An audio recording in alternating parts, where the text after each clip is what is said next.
Hoopfest welcomed fans back into Pepsi Arena as both men's and women's basketball teams gave the crowd a preview of the season to come. A team on campus has tripled in size over the last few years. We'll tell you what that means for what its members can do on the field and on the court. And a historic rock wall on campus looks a little different. A car accident has changed the look of Friar's field. And that's where we begin our show today. Hello, I'm Michele Barletta. And I'm Madison Norris. A car demolished part of the rock wall on the east side of Friar's Field on Saturday. The single car crash sent one person to the hospital. Emergency responders had to use the jaws of life to safely remove two passengers. The men were trapped under the dashboard. Police say the truck traveled through the stop sign at 20th and Elm at a high speed. Neither passenger was wearing their seatbelt. The scene is blocked with crime tape and barriers. There is no word on what QU plans to do with the wall moving forward. If you study in the Student Success Center, you will have to find a new temporary study location. The SSC will be closed until further notice due to flooding. The flooding was caused by the rain from Saturday and Sunday's thunderstorms. Student development will be located in Friars Hall, room 121. The Quest Center staff will be in Francis Hall, room 135. Supplemental instruction classes will be held in Francis Hall, room 208. Students with tutoring appointments between 8 a.m. and 5 p.m. will meet their tutors in Francis Hall, room 121. Appointments after 5 p.m. will meet their tutors in Francis Hall, room 347. And despite reports of sinus infections and colds on campus, COVID testing continues to show no active cases on campus. As of Monday this week, all COVID tests administered on campus showed negative results. Tests are administered to unvaccinated and partially vaccinated campus members. The latest round of surveillance testing involved 130 students, faculty, and staff last week. And any tests taken off campus are not included in QU totals. 12 students have tested positive for COVID-19 since the semester began. As of Monday, there is one active student case for QU and one student currently in quarantine. QU's current all-campus vaccination rate is 83%. The Hawks hosted their annual Hoop Fest this past week. The celebration was the first for the new women's coach and welcomed back the fans in attendance. Last Thursday, Quincy University hosted its annual Hoop Fest event to get family, friends, fans, and fun back into Pepsi. The arena was roaring with cheers throughout the duration of the night while classical games were played. And so to see the crowd to show up and show out like they did for Hoop Fest was pretty cool. I know obviously it was my first one, so I thought it was great. But I know in talking to men's basketball, Coach Hellenthal said he's been here 6 years and it was by far the best one. So it gets loud, which is exciting. That's kind of a little bit of like a sixth man. And, you know, I tell our ladies all the time, I'm excited about fans being back. I mean, they work hard daily and they deserve to be rewarded. The Hawks men's and women's basketball team debuted their 2021-2022 roster in an attempt to show fans what they have to look forward to this season on the court. The men's basketball team will make its first appearance on the court on November 2nd against SIUE. The women's will compete in their first matchup a week later against Ursuline University. Both teams are playing this season with fans back in the stands. Coming up, a team on campus is cheering about its Jumpin' members. That's right. When we come back, we find out what it takes to get a crowd on its feet for the Hawks.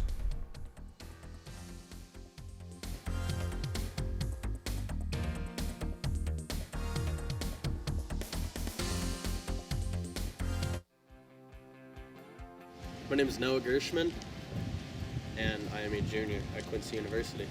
Yeah, so Coach Ruppel is actually also from Las Vegas, so we were able to really connect based upon that alone. When it really came down to it, I just decided I want to play for Coach Ruppel over all the other schools I was talking to. 3 years in, and I love it, honestly. I love my teammates. I love the friends I've also made off the team. I enjoy the tight-knit community that QU has to offer. What's really got me most excited about this upcoming season is honestly our freshmen. Coach recruited a great class, and since the day they showed up on campus, they've just brought a certain fire with themselves, and it's just kept all the upperclassmen honest and forced them to work a little bit harder.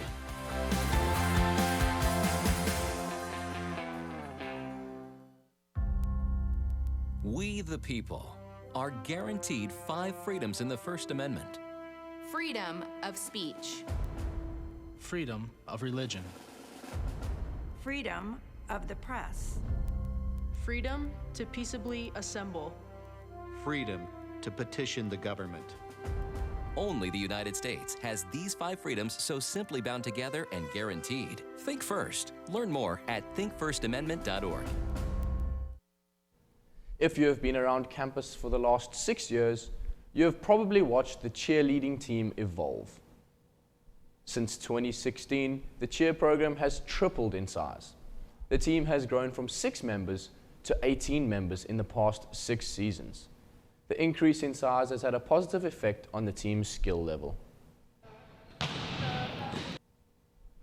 really great for us, not only for recruiting purposes, but also for when we're doing stunts at different games. It gives us more options to do different things that really wow the crowd throughout the season. The steady increase in recruitment has allowed the team to focus on mastering new stunts and pyramids to perform at games. The team is hopeful that the program will continue to grow for next season. If you are interested in trying out for the cheer team, contact Coach Pilar Brambor. The game of soccer lives in the heart of the Reese family in Quincy. Taylor Reese has made a transition from QU player to QU coach, and he's had his family by his side the whole way. After spending 2 years as a graduate assistant, Taylor Reese is now in his first season as the full-time assistant coach of the QU men's soccer team. Soccer runs in his family bloodline, and Reese has been in love with the game since he was a child. Ever since I could start walking, probably 2 or 3 when I'm moving around, I think my dad had me in it, and I've just been submersed in it my whole life. After years of playing the game, Reese still has a place in the locker room, and he still laces up his boots almost every single day. But now it's to coach, even if he does still have the skill. Taylor Reese spent almost his whole life playing soccer, spending 3 years at Quincy University, helping the team to a 2014 NCAA Final Four appearance and winning the Conference Player of the Year in the following year. However, now Reese uses his skills differently and from the sidelines, as the current QU men's soccer assistant coach. In his short career as a coach, Reese has created some amazing memories from the sidelines, with none being more special than the one he shares with his dad, Greg. My first year coaching was with my dad at Quincy Notre Dame, and was lucky enough to have a really good team. We went to the state final and ended up winning it. So to have that with him is pretty special. Working under the current head coach, Mike Carpenter, is allowing Reese to grow, but having his own team one day is his ultimate goal. Just to be able to have my own team and put my stamp on things is something that I've always dreamt about. So Reese is grateful for the support of his dad and the influence he's had in shaping his career. He pushed me to be the soccer player I was, the coach I am today. Taylor Reese hopes he can help bring success to the QU men's soccer team in the next few years. In the fall, we have the chance to enjoy some things that we never get the opportunity to throughout the year. However, the Quincy University Music Department gave us a performance that I'm sure most would appreciate. QUTV's Michael Wheeler tells us more. Quincy University Hawk Express Band commenced their 2021 jazz recital on Sunday, October 24th at the Connie Neiman Center for Music. The city received nearly 3 inches of rain, which made it the perfect day to enjoy listening to soothing sounds from the jazz band. Directed by Associate Professor of Music, Dr. Christine Daum, the band put on a show for the members of the crowd, performing a total of 9 songs in which varied in both style and composition. Familiar faces were in the building, showing that this was a well-anticipated event in which the community was excited to witness. Members of the band shared this kind of excitement and were eager to showcase how much work they truly put in. It's something that sounds like it doesn't require a lot of energy or time, but it's something that requires quite a devotion, and you got to really just take your time and learn what you're good at and how you best can practice. One song in particular that was moving to the crowd was a song composed by the late Errol Garner called Misty, which was performed by QU student Kobe Scholes. I've played piano for 8 years now. I've done a lot of playing and singing, so it came natural to do that. And then we just kind of, you wait until you find the song that really hits your heartstrings and makes you feel good, and then started practicing and put it with the band finally, and it's connected ever since. The band had been practicing since the beginning of the semester, and with the amount of time, effort, and determination, the Quincy University Jazz Band showed that it was time to bless the community with the passion for jazz that they all shared. Micah Wheeler, QUTV News, Quincy. We have seen some pretty cool and dreary weather lately. That's right, Michele. I am hoping today's sunshine sticks around. Micah Wheeler will have the weather for us when we come back.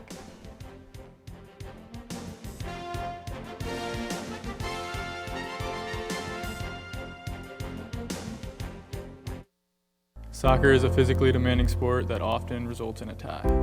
Student life comes with its own demands, and often it feels like the losses outnumber the wins. Sometimes you just need someone to listen. It's comforting to know our Quincy team extends beyond the field.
You have to make it your cue for you to do what you love.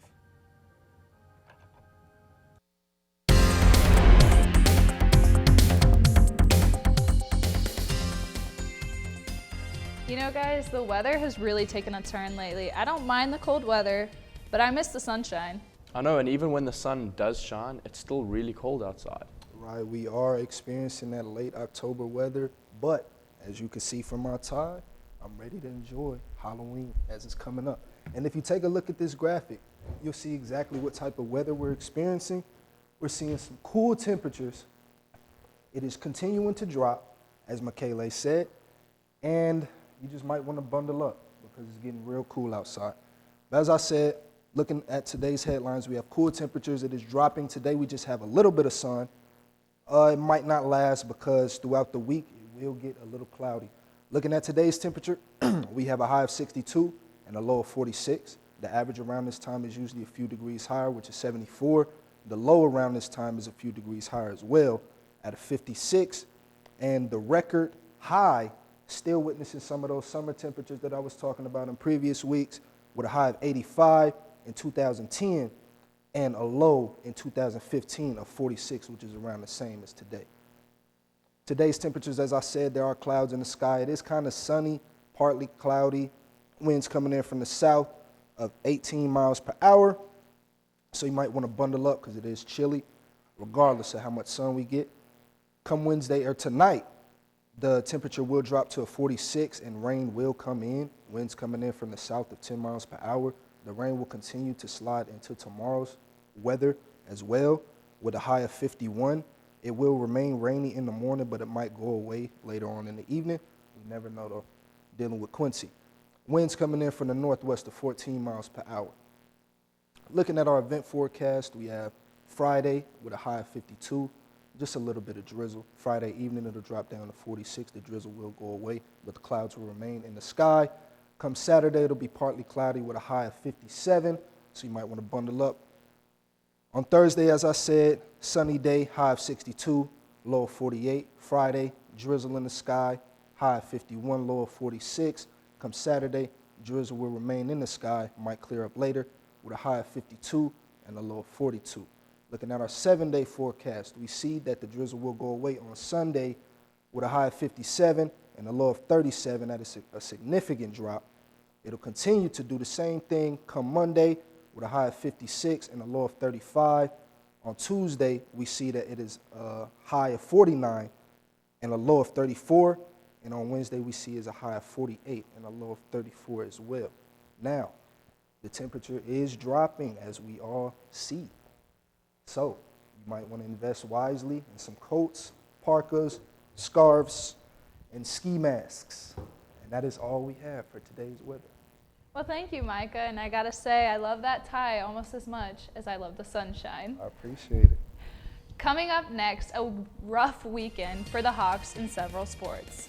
Eric Stafford joins us with match and game results from the past week.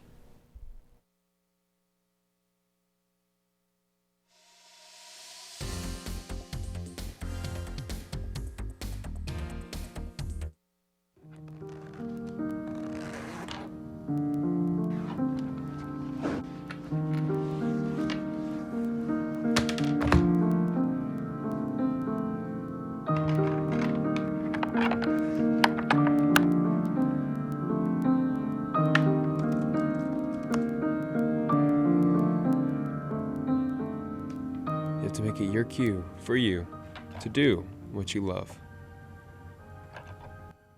Finding your passion is easy at Quincy University. Whether you're pursuing a bachelor's degree or looking to go even further, at QU, your professional and academic future is bright. 40 undergrad programs include moments that become experiences, connections that become careers, and relationships that become lifelong support. We want you here. That's why we work hard to ensure that a Quincy University education is affordable. Let us help you put together a plan. Visit discover.quincy.edu to get started. I'm from Chicago, Illinois. I lost my mother and brother at the age of 13, which is so hard for a 13-year-old. I never let their death be like a burden to me, but more so of a motivation, because anything that I do from now is for them. I brought my GPA back up to where it should be. Myself and other African Americans or blacks, we all feel that, oh, the criminal justice system is like rigged against us. And that's also kind of like what motivates me to go into forensic psychology. So I'm a fan of Law and Order, SVU, and with that, that's what kind of like persuaded me or guided me to go into that field.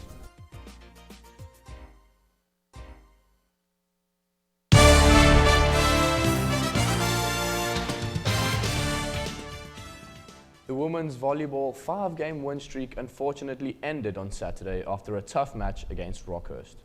And football adds on another loss on Saturday against University of Indianapolis. QUTV's Eric Stafford is here with highlights and more. Eric? We do have some tough losses to talk about, but QU's cross-country team was able to participate in the GLVC cross-country championship over the weekend. We'll get to that, but first, volleyball. The Hawks held on to their win streak against Southwest Baptist last Friday. Sarah Brown was unstoppable with 14 kills and 3 blocks. As a team, the Hawks had 8 service aces with no errors. But on Saturday, QU women's volleyball played a tough match against Rockhurst and took a hard loss. Emma Wiesenbergen finished the game with the highest hitting percentage. Michaela Macabalo was pushing for a win with 42 total assists. American Galvin was all over the court and collected 21 digs on the defensive. But Rockhurst stopped the Hawks' winning streak by winning the match. The Hawks' next match is October 30th in the Pepsi Arena at 3 p.m. Turning to football, Quincy University played University of Indianapolis in a blowout game last Saturday. The Hawks could not stop the number one running back in the GLVC. The Hawks are on a 3-game losing streak, falling 1-3 in the GLVC. The Hawks' high-scoring offense failed to put up points when needed. Star wide receiver Eugene Witherspoon got injured and is out for the remainder of the season. Hawks have not beat UIndy since 2014, and the streak continues. The Hawks face on Truman State on the road next Saturday. Men's soccer was in action at home to start the weekend on Friday. They beat Rockhurst University 5-1. The Hawks came out aggressive and on point the entire time. All 5 goals came from 5 different people. The teamwork and chemistry was amazing. That is something a coach can look at and be very much proud of. Quincy's Senior Day game finished early with heavy storms on Sunday against William Jewell, looking to face off next against Drury on Friday. The QU women's soccer team had a long weekend planned on Friday and Sunday against Rockhurst and William Jewell. The Lady Hawks were able to capture their 5th and 6th win of the season, beating both Rockhurst and William Jewell. The women finished Senior Day off the right way. The Lady Hawks play 3 more games next week to wrap up the season. The women's bowling team traveled to McKendree University to compete in their first opener. The Rolling Hawks finished 12th out of 16 teams. Caroline Alvarado averaged 181.2 pins, leading the way in the Bearcats Hammer Open. The cross-country team traveled to Romeoville, Illinois to compete in the GLVC Championship. The Hawks men's team finished 13th out of 14 teams, and the women's finished 14th. Timothy Legament was QU's top finisher of the championship day. He finished the 8K race in a time of 26 minutes. Thanks, Eric. It sounds like a tough weekend out for the Hawks, but hopefully this coming weekend we'll be able to get some good results. Coming up, some 4-legged Halloween costumes, all for a good cause.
Quincy University's Res Life community is here to help you. A horse is a horse, of course, unless it's around Halloween. A South Dakota Riding Academy hosts an event where equines trade their saddles for costumes. Jeffrey Lindenblum reports. Magical unicorn. Halloween's here a week early for these horses. Give them a magical smile.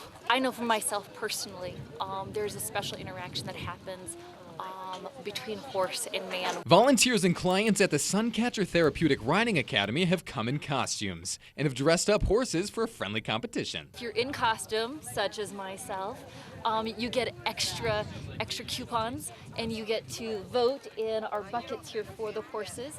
Whichever horse gets the most votes wins best dressed of the day.